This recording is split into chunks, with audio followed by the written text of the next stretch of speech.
So hello friends, good morning to all of you and welcome to our YouTube channel Surya lectures. तो आज जो हम topic लेने जा रहे हैं वो हमारा क्या है, स्टूडेंट की डिमांड के ऊपर हम लोगों ने एक टॉपिक लिया है, दैट इज एम्ब्रियोलॉजी। ठीक है, तो एम्ब्रियोलॉजी में आप लोगों के बहुत सारे एंटलेक्स बेस्ड क्वेश्चन भी आते हैं जिनको हम लोग इसी क्लास के अंदर भी कवर करेंगे।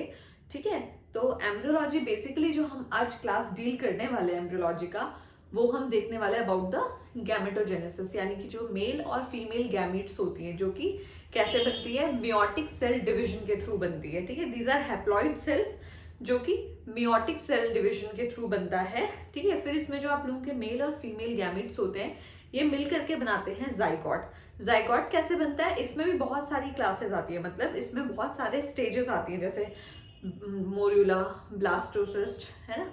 तो आज जो हम ये क्लास पढ़ेंगे इसके एंड में हम लोग एक डायग्रामेटिक वे में देखेंगे कि कैसे आप लोगों का एक यूट्राइन कैविटी में पूरा का पूरा एम्ब्रियोलॉजी जो है वो हम लोग देखने वाले हैं। ठीक है, तो we will start with the topic embryology. Okay, तो सबसे पहले तो हमें यही जानना जरूरी होगा कि व्हाट इज एम्ब्रियोलॉजी। तो embryology is the science that deals with the study of, it is nothing but study of embryo. ठीक है, जो एक माँ के गर्भ में कैसे बच्चा पलता है ये उसका बिगिनिंग है। ठीक है, तो कैसे एक एम्ब्रियो फॉर्मेशन होता है वो हम इस एम्ब्रियोलॉजी वाले टॉपिक में पढ़ने वाले हैं। ठीक है, embryology is the science that deals with the study of embryo. ठीक है, तो देखिए, तो अभी क्या होता है, जो आप लोगों का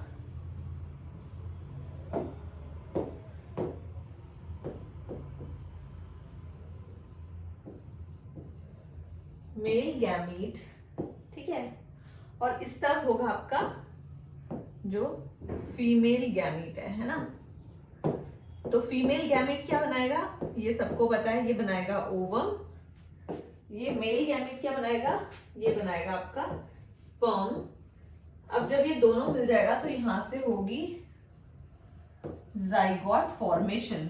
ठीक है, तो एक सिंपल ये हम लोग आज पढ़ने वाले हैं कि कैसे ये जाइगोट फॉर्मेशन होता है। तो देखने में इतना सिंपल है ना, लेकिन इसमें बहुत, इसका जो सिमेटिक डायग्राम है वो आज हम पढ़ने वाले हैं और आपको भी एक छोटे से एक फ्लो डायग्राम के थ्रू आई विल टीच, ताकि वो आप लोगों के एग्जाम पर्पज से भी इजी हो, एग्जाम में भी आप लोग उसको इजीली पढ़ सको, और साथ ही साथ जो हमारे एनक्लेक्स में, जो हमारे जो कॉम्पिटेटिव एग्जाम्स में जो क्वेश्चंस पूछे जाते हैं वो भी हम लोग in between we will discuss. ठीक है, तो सबसे पहले वी विल स्टार्ट कहां से, इजैकुलेशन ऑफ स्पर्म, यानी कि जो प्रोसेस है, सबसे पहला जो स्टेप जहां से हम लोग स्टार्ट करने वाले हैं, it is from ejaculation of sperm. तो मैं एक डायग्राम, एक फ्लो डायग्राम के थ्रू बता दी हूँ, तो आप इसको नोट डाउन भी कर सकते हैं, है ना, ताकि वो आपको एग्जाम के लिए भी थोड़ा इजी रहे। तो सबसे पहले क्या होता है बच्चों, इजैकुलेशन ऑफ स्पर्म। क्या होता है, इजैकुलेशन ऑफ स्पर्म। ठीक है, अब ये जो स्पर्म होता है ना, ये मोर देन 20 मिलियन स्पर्म्स होते हैं पर ml में। ठीक है, यानी कि 1 ml में more than 20 million of sperm होते हैं। ठीक, जिसमें से जो ये जो प्रोसेस है इजैकुलेशन की, ये कहाँ पे हो रही है, फीमेल के जेनाइटल ट्रैक्ट में। कहाँ पे, जेनाइटल ट्रैक्ट, जो फीमेल का जो जेनाइटल ट्रैक्ट है वहां पे आप लोगों की प्रोसेस होगी, जिसको हम लोगों ने क्या बोला है, इजैकुलेशन। यहां से क्या होता है, यहां से क्या होता है आप लोगों का कि जो 1000 ऑफ स्पर्म्स होंगे, जो 1000 ऑफ स्पर्म्स होंगे वो कहां पहुंचेंगे, फैलोपियन ट्यूब में। ठीक है, तो देखिए कहा मिलियन में स्पर्म्स थे, तो 1000 में ही अभी कहां पे पहुंचेंगे, ये फैलोपियन ट्यूब में। उसके बाद क्या होगा, उसके बाद आप लोगों का 200 to 500 के जो स्पर्म्स होंगे, 200 to 500 स्पर्म्स जो होंगे, रीचेस टू ओवम, जिसमें से केवल ओनली वन, ठीक है, केवल आप लोगों का एक ही ऐसा स्पर्म होगा जो पेनिट्रेट करेगा ओवम में, ठीक है। तो one sperm penetrate to ovum, ताकि वो क्या हो सके, ताकि वो हो सके फर्टिलाइज। ठीक है दोस्तों, देखो क्या होता है, इजैकुलेशन ऑफ स्पर्म हुआ जिसमें हमने बोला कि 1 ml में more than 20 million of sperms are there, तो उसमें से केवल 1000 ऑफ स्पर्म्स ही होंगे जो फैलोपियन ट्यूब तक पहुंचेंगे।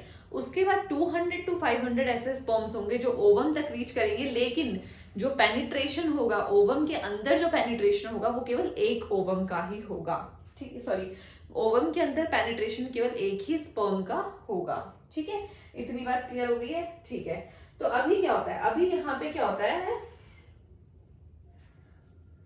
अब यहाँ पे प्रोसेस होगी कैपेसिटेशन की। कौन सी प्रोसेस होती है, कैपेसिटेशन। कैपेसिटेशन क्या होता है, कैपेसिटेशन एक प्रोसेस है जहां पे फिजियोकेमिकल चेंजेस होते हैं स्पर्म में, ठीक है। यहाँ पे क्या होगा, फिजियोकेमिकल चेंजेस होंगे किसमें, स्पर्म में, ठीक है। स्पर्म में फिजियोकेमिकल चेंजेस होंगे, तो उसको हम क्या बोलेंगे, कैपेसिटेशन। तो ये आपका एमसीक्यू बेस्ड क्वेश्चन है कि what is termed as capacitation, या फिर आ जाएगा कि physiochemical changes of sperm at the time of after ejaculation, तो उसको क्या बोलते हैं, ये है कैपेसिटेशन, ठीक है। देन अब कैपेसिटेशन के बाद क्या होगा, यानी कि अब फिजियोकेमिकल चेंजेस हो गया स्पर्म में, इसके बाद क्या होगा, अभी आप लोगों का जो स्पर्म है वो रेडी है किस चीज के लिए, किस चीज के लिए रेडी है, to fertilise the egg, to fertilise egg. अभी स्पर्म रेडी है कि वो क्या करे, वो एग को फर्टिलाइज करे। अब ठीक है, एग को फर्टिलाइज करे, ये क्लियर हो गया, ठीक है। अभी देखो दोस्तों, जो आप लोग, जो एग होता है यानी कि जो ओवम होता है, ओवम के चारों तरफ एक कवरिंग होती है जिसको, जो किससे बनती है, हाइलुरोनिक एसिड से। किससे बनती है, हाइलुरोनिक एसिड से। तो अभी इसी हाइलुरोनिक एसिड को तोड़ने के लिए इस सरफेस से उसको पेनिट्रेट करना है, किसको, स्पर्म को। तो उसमें अभी कैसे पेनिट्रेट करेगा, with the help of acrosome, जिसको हम लोग नाम, with the help of acrosome, जिसके अंदर क्या होता है, हाइलुरोनिडेज एंजाइम होता है। स्पर्म के अंदर एक्रोजोम में हाइलुरोनिडेज एंजाइम होता है जो इस हाइलुरोनिक एसिड को फाड़ के पेनिट्रेट करेगा ओवम में, ठीक है। तो हमने बोला कि जो ओवम की कवरिंग है, ओवम की सरफेस में क्या है, उसकी सरफेस में है हाइलुरोनिक एसिड, हाइलुरोनिक एसिड, ठीक है। अब क्या होगा, जो ये स्पर्म होगा, स्पर्म के एक्रोजोम में, स्पर्म के एक्रोजोम में प्रेजेंट होता है क्या, हाइलुरोनिडेज, हाइलुरोनिडेज एंजाइम, ठीक है। हाइलुरोनिडेज एंजाइम्स प्रेजेंट होते हैं। तो अब ये क्या करेगा, ये जो हाइलुरोनिक एंजाइम होगा, इसके थ्रू क्या होगा, आप लोगों का sperm will get enter into ovum, sperm enter to ovum, जिसकी वजह से क्या होता है, जो इंट्रा साइटोप्लाज्मिक कैल्शियम होगा, ठीक है, इंट्रासाइटोप्लाज्मिक कैल्शियम जो होगा, इट विल गेट इंक्रीज। क्या होगा, ये हो जाएगा आप लोगों का इंक्रीज। इसके इंक्रीज होने पे, ये इंट्रासाइटोप्लाज्मिक कैल्शियम, हमने बोला कि देखो, जो आप लोगों का ये एग है, यानी कि जो ओवम है, ओवम को पेनिट्रेट करने के लिए आया है स्पर्म, है ना। तो ये इसकी जो हाइलुरोनिक एसिड की जो कवरिंग है, जो लेयर है ओवम की, उसको कौन तोड़ेगा, ये आपका हाइलुरोनिडेज एंजाइम। मैंने बोला हाइलुरोनिडेज एंजाइम इसको पेनिट्रेट, इसको हेल्प करेगा कि वो पेनिट्रेट कर सके फिर ओवम के अंदर, जिसकी वजह से क्या होता है, जो इंट्रासाइटोप्लाज्मिक कैल्शियम होगा वो बढ़ेगा। वो बढ़ने की वजह से क्या, अब इसने एंट्री ले ली, लेकिन जो कट होगा, यानी कि ठीक है, सपोज अगर आप लोगों का ये स्पर्म जैसे यहां से एंट्री हुआ, तो अभी ये स्पेस जो फॉर एग्जाम्पल अगर ये आप लोगों का यहाँ पे सपोज ये स्पेस ऐसे छूट गया, तो क्या होगा, इससे मल्टीपल स्पर्म यानी कि इससे और स्पर्म भी दे विल गेट एंटर्ड, और पॉली चांसेस हैं पॉली होने के, तो इसीलिए वो ना हो, तो यहाँ पे ही आप लोगों का हो जाएगा क्लोज। तो जब ये क्लोज होता है तो इसकी जो क्लोजनेस है इसको हम क्या बोलते हैं, इसको बोलते हैं हम ओलीमा ब्लॉक। क्या बोलते हैं इसको हम लोग, ओलीमा ब्लॉक, ओलीमा ब्लॉक बोल दो, या फिर इसको हम बोलते हैं जोना हार्डनिंग, या फिर जोना रिएक्शन। ठीक है, जोना रिएक्शन। ठीक है, तो देखिए जो ओवम होता है, ओवम का स्ट्रक्चर कैसा है, ये क्या है आप लोगों की, ये है इसकी कोरोना रेडिएटा, जहां पे कुछ सेल्स प्रेजेंट होती हैं। ठीक है, जहां पे कुछ आप लोगों की सेल्स होती है, तो आप बोल सकते हो कि भाई सेल्स ऑफ कोरोना रेडिएटा। तो these are cells of corona radiata. ठीक है, ये सेल्स क्या है, कोरोना रेडिएटा की। ठीक, इसके अंदर की जो लाइनिंग है इसको हम बोलते हैं जोना पेल्यूसिडा, जोना पेल्यूसिडा, जोना पेल्यूसिडा। ठीक है, तो ये जो डायग्राम है, देखिए हमने बोला कि स्पर्म आप लोगों का एंट्री ले चुका है ओवम के अंदर, तो ओवम के अंदर जहां से वो एंट्री लेगा तो वहां से क्या हो जाएगा, एरिया आप लोगों का हो गया कट, तो ताकि आप लोगों का यहाँ पे पॉलीस्पर्मिया ना हो, क्या चीज ना हो, पॉलीस्पर्मिया, मैंने पहले भी बोला था ताकि पॉली ना हो, यानी कि पॉलीस्पर्मिया ना हो, तो उस चीज को प्रिवेंट करने के लिए क्या होता है, ओलीमा ब्लॉक, यानी कि ये हो जाएगा कंप्लीटली फिर से क्लोज। ठीक है, तो उस टर्म को नाम देते हैं ओलीमा ब्लॉक, ये आता है एमसीक्यूज में। ठीक है, इस टर्म को, ये जो क्लोजनेस है यानी कि जो जोना हार्डनिंग यानी कि जो लेयर है वो दोबारा से आप लोगों की बन जाती है, दोबारा से वो हार्ड हो जाती है, तो उसको क्या बोलते हैं, ओलीमा ब्लॉक, या फिर जोना हार्डनिंग, या फिर जोना रिएक्शन। इसका नाम जोना क्यों पड़ा, क्योंकि जो इनर लेयर है उसका नाम क्या है, जोना पेल्यूसिडा।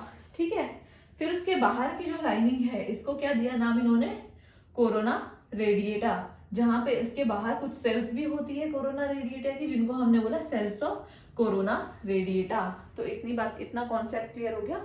ठीक है, तो अभी देखिए दोस्तों, ये क्लियर हो गया यहां तक आप लोगों को। ठीक है, अब हम लोग एक थोड़ा सा पीछे एक समरी याद रखते हैं कि देखिए जो आप लोगों का oogonia होता है, oogonia जो होती है, oogonia क्या होती है, फीमेल की जर्म सेल। ठीक है, फीमेल की जो जर्म सेल होती है जिसको हम लोग क्या बोलते हैं, oogonia बोलते हैं, तो वो क्या होता है, वहां पर आप लोगों का प्राइमरी, उसके बाद क्या बनता है आपका प्राइमरी oocyte। क्या होता है, प्राइमरी, क्या बनता है, प्राइमरी oocyte, किसकी हेल्प से, मैंने पहले ही बोला था कि इसमें क्या होता है, मियोटिक डिवीजन, ये हैप्लॉइड सेल्स है, तो यहाँ पे क्या होता है, मियोटिक डिवीजन। ठीक है, इसके बाद क्या बनता है, इसके बाद बनता है सेकेंडरी oocyte। क्या बनता है, सेकेंडरी oocyte। अब ये सेकेंडरी oocyte के बाद क्या होता है, ओव्यूलेशन के बाद स्पर्म और ओवम दोनों हो जाते हैं फ्यूज। ठीक है, इसके बाद स्पर्म एंड ओवम हो जाएंगे फ्यूज, जिसके बाद आप लोगों का फर्टिलाइजेशन होगा, जो कैसे होगा, by the help of second meiotic division के थ्रू। ठीक है, इतना क्लियर हो गया कॉन्सेप्ट। देखो फीमेल जर्म सेल जो है वो है oogonia, जो कि आप लोगों का प्राइमरी oocyte से बनता है। ठीक है, प्राइमरी oocyte में मियोटिक डिवीजन होती है, that is your first meiotic division होती है, जहां से फिर उसके बाद वो चेंज होता है आप लोगों का सेकेंडरी oocyte में। सेकेंडरी oocyte के बाद स्पर्म और ओवम फ्यूज होके फर्टिलाइज होते हैं। फर्टिलाइज होने में यहाँ पे कौन सा आ रहा है, ये सेकंड मियोटिक डिवीजन होता है। अब ये दोस्तों याद रखना, यहाँ से आपका मेन चीज स्टार्ट होती है कि जो सेकंड मियोटिक डिवीजन होता है, सेकंड मियोटिक डिवीजन के फिर दो पार्ट होते हैं जिसको हम लोग बोलते हैं फीमेल प्रोन्यूक्लियस या फिर second polar body. Second polar body हम आगे कैरी फॉरवर्ड करते हैं, ठीक है। तो मैंने आपको क्या बोला, मैंने ये बोला है कि जो सेकंड मियोटिक डिवीजन है दैट इज योर, जो सेकंड मियोटिक डिवीजन होता है, सेकंड मियोटिक डिवीजन से आपके दो चीजें बनती हैं, ठीक है। इससे दो चीजें बनती है, एक है आप लोगों का फीमेल प्रोन्यूक्लियस, क्या है, फीमेल प्रो न्यूक्लियस, और दूसरी चीज क्या बनती है, सेकंड पोलर बॉडी, ठीक है। तो एक बनता है आपका फीमेल प्रोन्यूक्लियस, दूसरा बनता है सेकंड पोलर बॉडी। तो सेकंड पोलर बॉडी जो होता है वो एक टाइम के आने के बाद खुद ही वो डिसअपेयर हो जाता है, लेकिन जो फीमेल, यहाँ पे इंपॉर्टेंट चीज जो पढ़नी है वो हमें इसके बाद से पढ़नी है, that is your female pronucleus. तो जो फीमेल प्रोन्यूक्लियस होता है यही बनाता है आप लोगों का जाइगोट। क्या बनाता है ये, जाइगोट, ठीक है। जाइगोट का दूसरा नाम है फर्टिलाइज्ड एग, इसका दूसरा नाम क्या है, फर्टिलाइज्ड एग। तो एग्जाम में ये भी कभी कभी एमसीक्यूज में पूछते हैं कि जाइगोट का दूसरा नाम क्या है, वो है आपका फर्टिलाइज्ड एग। इसको बनने में कितना टाइम लगता है, इसको बनने में लगता है 0 to 2 वीक्स। ये भी पूछा जाता है कि जाइगोट बनने में कितना टाइम लगता है, दैट इज 0 to 2 वीक्स, यानी कि around 14 to 15 days of LMP, ठीक है। 14 to 15 डेज फ्रॉम LMP, ठीक है। LMP से, ठीक है। तो ये जो जाइगोट है, जाइगोट बनने में लगता है अराउंड 0 to 2 वीक्स, जो कि 14 to 15 डेज है from the last menstrual period, that is from LMP, ठीक है। इसके बाद हम लोग ये देखेंगे कि जाइगोट क्या है। जाइगोट आप लोगों का ये एक हैप्लॉइड सेल है, हैप्लॉइड सेल यानी कि ये एक सिंगल सेल स्टेज है। क्या है, सिंगल सेल स्टेज। जो जाइगोट है, जाइगोट क्या है, जो जाइगोट है, जाइगोट क्या है, जाइगोट एक सिंगल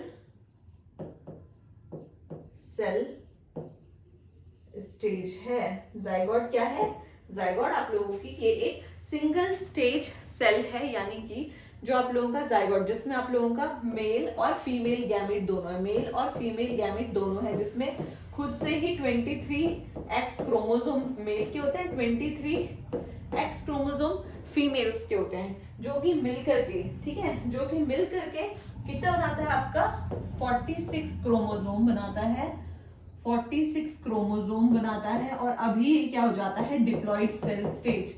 ये क्या है, डिप्लॉइड सेल स्टेज, ठीक है। ये क्या है आपकी डिप्लॉइड सेल स्टेज। पहले वो सिंगल सेल स्टेज था, ठीक है। अब जब वो जाइगोट फॉर्म हो गया तो उसके बाद क्या हो गया, 46 क्रोमोसोम हो गया, और जिसके बाद ये कहलाई आपकी डिप्लॉइड सेल स्टेज, ठीक है। अब ये डिप्लॉइड सेल स्टेज में क्या होता है, देखो इतना क्लियर हो गया, डिप्लॉइड सेल स्टेज हो गया, ठीक है, उसमें आ गया अभी, ठीक है। अभी देखो, अभी आप लोगों का जो जाइगोट था, जाइगोट में एक प्रोसेस होती है दैट इज माइटोसिस, ठीक है। जाइगोट कहाँ पे आप लोगों का, जाइगोट जो कि कहाँ पे है, फैलोपियन ट्यूब में। अब ये सारी प्रोसेस जो हो रही है वो कहाँ पे हो रही है, फैलोपियन ट्यूब में, ठीक है।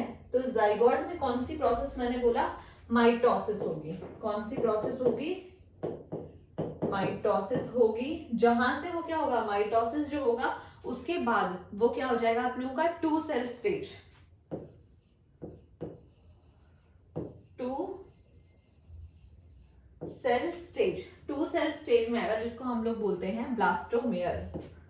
क्या बोलते हैं इसको हम लोग, ब्लास्टोमेयर, जो अराउंड 36 आवर्स लेता है, ठीक है। ये जो प्रोसेस है ब्लास्टोमेयर तक आने की, ये आप लोगों के अराउंड 36 आवर्स की होती है। उसके बाद बनता है क्लीवेज, ठीक है। उसके बाद क्या बनता है?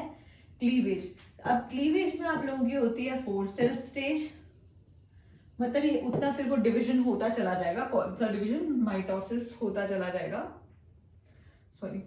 तो ये 4 cell stage, then 8 cell stage, फिर होता है 16 सेल स्टेज, ठीक है, और फिर होता है 32 सेल स्टेज, ठीक है। तो ये सारा क्या हो रहा है? डिवीजन हो रहा है। डिवीजन कहां से हो रहा है? देखो, जाइगोट जो फैलोपियन ट्यूब में आप लोगों का है, ठीक है, उसमें क्या हो रहा है? उसमें सबसे पहले माइटोसिस के थ्रू 2 सेल स्टेज है। 2 सेल स्टेज जिसको हम लोगों ने बोला ब्लास्टोमेयर, ठीक है, it will take around 36 hours. उसके बाद क्लीवेज होता है। क्लीवेज में बेसिकली डिफ्रेंसिएशन होता है। इसमें आप लोगों की जो सेल होती है, ये आप लोगों की डिफ्रेंसिएशन स्टार्ट होता है। तो सेल पहले 4 सेल स्टेज थी, देन 8 सेल स्टेज थी, फिर 16 सेल स्टेज थी, उसके बाद आई आप लोगों की 32 सेल स्टेज, देन आप लोगों का, सॉरी 32, ठीक है, ये आई आप लोगों की फिर 64 टिल 64 सेल स्टेज तक आप लोगों का ये चलता चला जाएगा, ठीक है। इसके बाद आप लोगों की फॉर्म होती है एक और स्टेज, जिसको हम लोग बोलते हैं, अब ये आ गया आप लोगों का, अब ये क्या बन गया? मोर्यूला, ठीक है।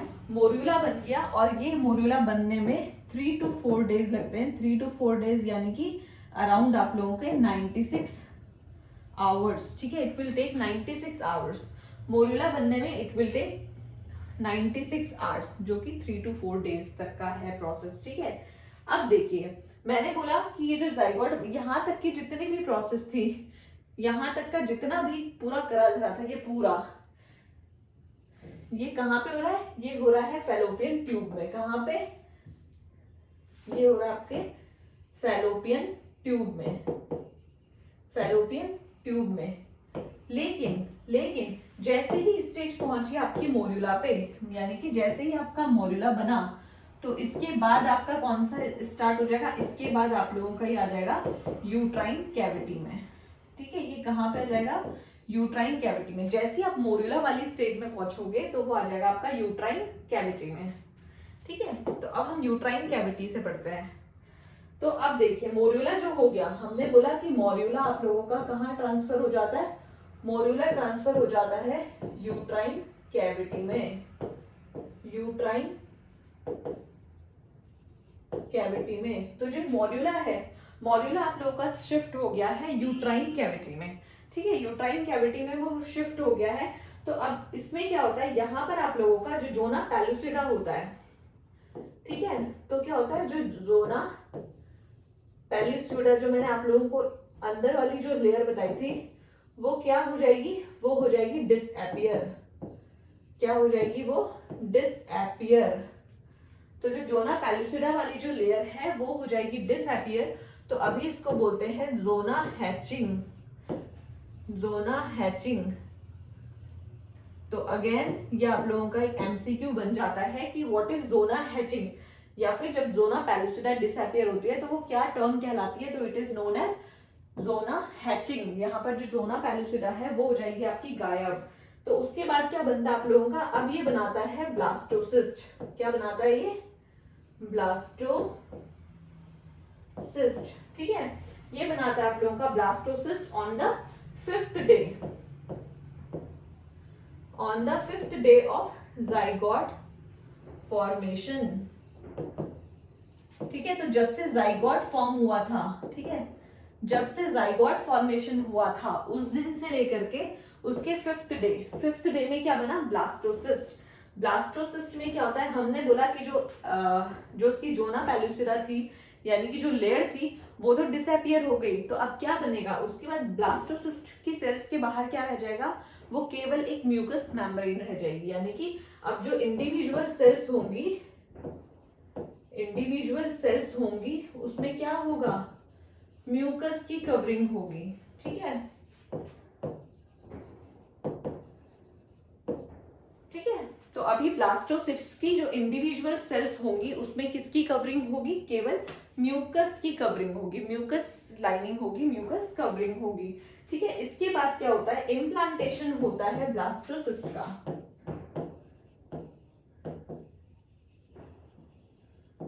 इम्प्लांटेशन ऑफ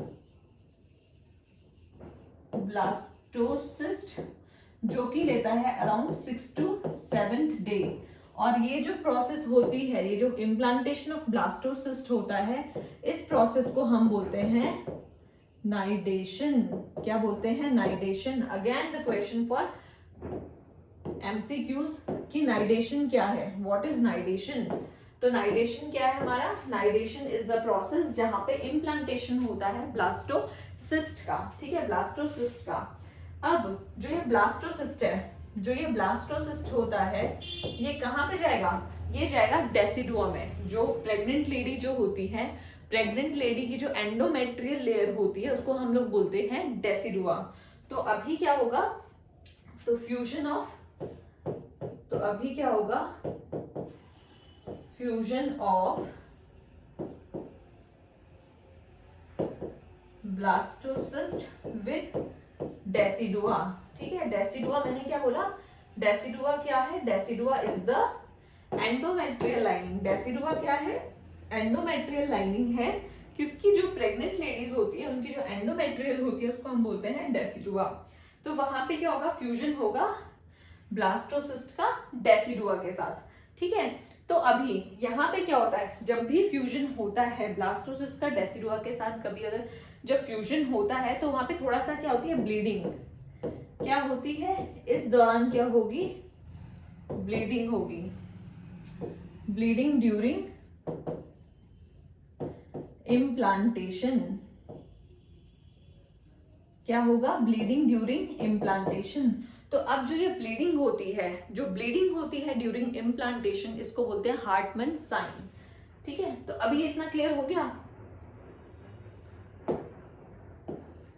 तो देखिए मैंने बोला कि जब आप लोगों का ब्लास्टोसिस्ट, क्या ब्लास्टोसिस्ट किसके साथ फ्यूज हुआ है, डेसिडुआ की लाइनिंग के साथ, तो वहां पर क्या हुआ, ब्लीडिंग हुआ, ब्लीडिंग हुआ। जो ये ब्लीडिंग होता है, जब ये ब्लीडिंग होता है तो उसको क्या टर्म दिया है इन्होंने, हार्टमैन साइन। क्या दिया है इसको, हार्टमैन साइन। ठीक है, तो अगेन आप लोगों का एक क्वेश्चन बन गया है MCQ for exam, competitive exam के लिए, कि हार्टमैन साइन क्या होता है, कि जब ब्लास्टोसिस्ट डेसिडुआ के साथ जाके इम्प्लांट होता है, डेसिडुआ के साथ जाके बैठता है, तो वहां पे एक ब्लीडिंग, वहां पे थोड़ा सा ब्लीडिंग होती है जिसको हम बोलते हैं हार्टमैन साइन। और हार्टमैन साइन के अलावा क्या है, देखो हार्टमैन एक होता है आप लोगों का हार्टमैन सोल्यूशन। क्या होता है ये, अदर देन दिस टॉपिक है। ठीक है, हार्टमैन सोल्यूशन, हार्टमैन सोल्यूशन हम किसको बोलते हैं, रिंगर लैक्टेट को। ठीक है, रिंगर लैक्टेट को बोला जाता है हार्टमैन सोल्यूशन। हार्टमैन सोल्यूशन किसको बोला जाता है, रिंगर लैक्टेट को। और एक आता है हार्टमैन प्रोसीजर।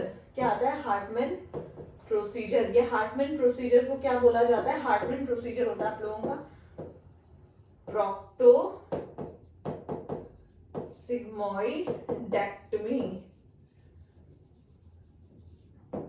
ठीक है, तो ये मैंने इसलिए पढ़ाया है क्योंकि ताकि आप लोग एग्जाम में कंफ्यूजन ना हो। ठीक है, ताकि आप लोगों को एग्जाम में कोई कंफ्यूजन ना हो कि हार्टमैन साइन क्या है, हार्टमैन सोल्यूशन क्या है। तो साइन क्या है, जब वो ब्लीडिंग होती है ब्लास्टोसिस्ट और डेसिडुआ के मिलने से।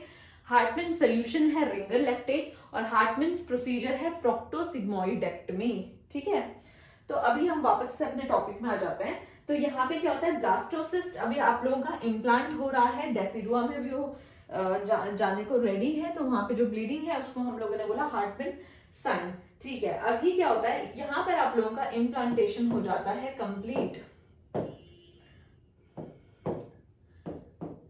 ठीक है, यहाँ पे क्या हो जाता है, इम्प्लांटेशन हो जाता है कंप्लीट, जो कि कितना दिन लेता है, ये 10th to 11th day from the time of zygote formation. Zygote formation के बाद जो 10 to 11th डे होता है वहां पे हो जाता है इम्प्लांटेशन कंप्लीट। तो इम्प्लांटेशन के बाद क्या होता है, यहाँ पे आप लोगों का इम्प्लांटेशन के बाद फॉर्मेशन होगा प्लेसेंटा और फीटस, इन दोनों का फॉर्मेशन होगा। ठीक है, तो अभी इम्प्लांटेशन के बाद क्या होगा, फॉर्मेशन होगा प्लेसेंटा और फीटस का, जो कि हम नेक्स्ट क्लास में पढ़ेंगे। ठीक है, प्लेसेंटा और फीटस के बारे में हम लोग नेक्स्ट क्लास में पढ़ेंगे। लेकिन अभी मैंने क्या बताया था आप लोगों को, जो ब्लास्टोसिस्ट होता है, ठीक है, यहाँ पे भी इम्प्लांटेशन हो गया है कंप्लीट। लेकिन इसके बीच में एक चीज आपको बताना है, तो वो क्या है कि जो ये ब्लास्टोसिस्ट होता है, मैंने बोला था ना कि ब्लास्टोसिस्ट जाके डेसिडुआ के साथ मिल करके, है ना, फिर उसके बाद इम्प्लांटेशन की प्रोसेस होगी। तो यहाँ पे जो ब्लास्टोसिस्ट होता है, ब्लास्टोसिस्ट में क्या होता है, डिफरेंशिएशन होता है, यानी कि इसकी जो सेल्स है उनमें डिफरेंशिएशन होता है before getting implant, before implantation. Before implantation जो ब्लास्टोसिस्ट होता है उसकी सेल्स में सेल डिफरेंशिएशन होता है, ताकि डिसाइड हो सके कि कौन सी सेल क्या काम करेगी, है ना। तो ये जो ब्लास्टोसिस्ट डिफरेंशिएशन होता है, इसमें क्या है, इसमें आप लोगों के दो पार्ट होते हैं। एक होता है इसका आउटर पार्ट, ठीक है, और एक होता है इसका इनर सेल मास। ठीक है, इनर सेल मास। ठीक है, तो इसका क्या होता है, एक आउटर पार्ट होता है और एक होता है इनर सेल मास। जो इसका इनर सेल मास होता है, इससे बनता है अम्बिलिकल कॉर्ड, इससे बनता है अम्बिलिकल कॉर्ड और एम्ब्रियो। ठीक है, तो याद रखना कि ब्लास्टोसिस्ट की जो इनर सेल मास होती है उसके थ्रू बनता है अम्बिलिकल कॉर्ड और एम्ब्रियो। लेकिन जो आउटर लेयर होती है, आउटर लेयर से बनता है ट्रोफोएक्टोडर्म। ठीक है, आउटर लेयर जो होती है इससे क्या बनता है, ट्रोफोएक्टोडर्म। ठीक है, अब ये जो ट्रोफोएक्टोडर्म होता है इसके भी फिर से दो पार्ट होते हैं, जो होता है सिनसाइटोट्रोफोब्लास्ट और साइटोट्रोफोब्लास्ट। ठीक है, ये होता है आप लोगों का साइटोट्रोफोब्लास्ट और सिनसाइटोट्रोफोब्लास्ट। ठीक है, तो इसमें जो ट्रोफोएक्टोडर्म होता है इसके होते हैं दो part, that is your syncytiotrophoblast और साइटोट्रोफोब्लास्ट। जो साइटोट्रोफोब्लास्ट होता है ये होता है इसका इनर पोर्शन, ये क्या होता है, इनर पोर्शन। और जो सिनसाइटोट्रोफोब्लास्ट होता है ये होता है इसका आउटर पोर्शन। ठीक है, अब जो इनर वाला पार्ट होता है वो क्या बनाता है, ये बनाता है आप लोगों का प्लेसेंटा। जो साइटोट्रोफोब्लास्ट है, साइटोट्रोफोब्लास्ट फॉर्म करता है प्लेसेंटा, और सिनसाइटो जो कि आउटर वाला है वो बनाता है एचसीजी। ये क्या बनाता है, एचसीजी हार्मोन को बनाता है। अब प्रेगनेंसी में क्या होता है, अगर हम बात करेंगे,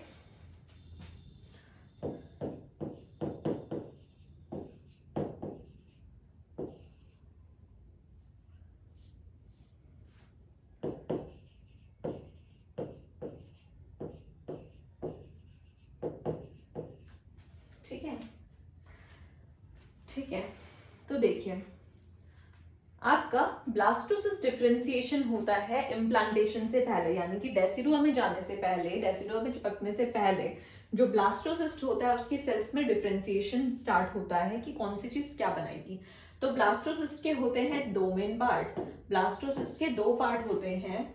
ठीक है, जो क्या था, एक इसका आउटर पार्ट होता है और दूसरा होता है इसका इनर सेल मास। जो इनर सेल मास है उसने दो चीज बनाई, दैट इज अम्बिलिकल कॉर्ड और एम्ब्रियो। इनर सेल मास ने क्या बनाया, अम्बिलिकल कॉर्ड और एम्ब्रियो। जबकि जो आउटर सेल थी, जो आउटर सरफेस थी, उसने बनाया आपका ट्रोफोएक्टोडर्म, उसने बनाया ट्रोफोएक्टोडर्म। अब जो ये ट्रोफोएक्टोडर्म होती है फर्दर डिवाइड होती है टू पार्ट्स में, that is syncytiotrophoblast and cytotrophoblast. जो सिनसाइटोट्रोफोब्लास्ट होता है it is the outer area, outer region, और साइटोट्रोफोब्लास्ट होता है इनर सरफेस। जो इनर सरफेस होगी उसने फिर क्या बनाया, फाइनली प्लेसेंटा, और जो आउटर लेयर है सिनसाइटोट्रोफोब्लास्ट वो रिलीज करती है एचसीजी हार्मोन को। अब आपको पता है एचसीजी हार्मोन क्या है, एक मार्कर है प्रेगनेंसी का, जो कि 7th डे में अगर लेडी प्रेग्नेंट है, ठीक है, इफ लेडी इज प्रेग्नेंट, तो वो प्रेगनेंसी में 7th डे में ब्लड में मिलता है HCG का लेवल आपको देखने के लिए, और 9th डे में अगर यूरिन का टेस्ट करेंगे, अगर वो प्रेग्नेंट लेडी है तो 9th डे में HCG का लेवल पता चलता है प्रेग्नेंट लेडी में। ठीक है, तो अभी इसके बाद ये इतना क्लियर हो गया। तो ये सारा ये जो प्रोसेस था, इसके बाद ये जो ब्लास्टोसिस्ट में डिफरेंशिएशन हो जाता है, उसके बाद आपका जो ब्लास्टोसिस्ट है वो डेसिडुआ के साथ मिलकर के फाइनली फिर आपका इम्प्लांटेशन हो जाता है। और इम्प्लांटेशन के बाद की जो प्रोसेस है that is placenta and fetal formation, वो हम पढ़ेंगे हमारी नेक्स्ट क्लास में, जो मैं कल लेने वाली हूँ। ठीक है, तो अभी हम लोग ये पूरा जो हमने आज पढ़ा, इसको मैं एक डायग्रामेटिक तरीके से आप लोगों को बताती हूँ कि इसमें हम लोगों ने डायग्राम के थ्रू देखते हैं कि फाइनली आज हम लोगों ने पढ़ा क्या क्या है।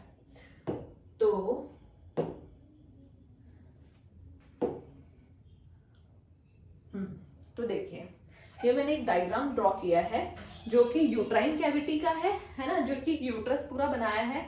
तो यहाँ पे क्या होता है फ्रेंड्स, देखो मैंने आपको बोला कि जो ओवम है, ठीक है, ओवम निकलता है।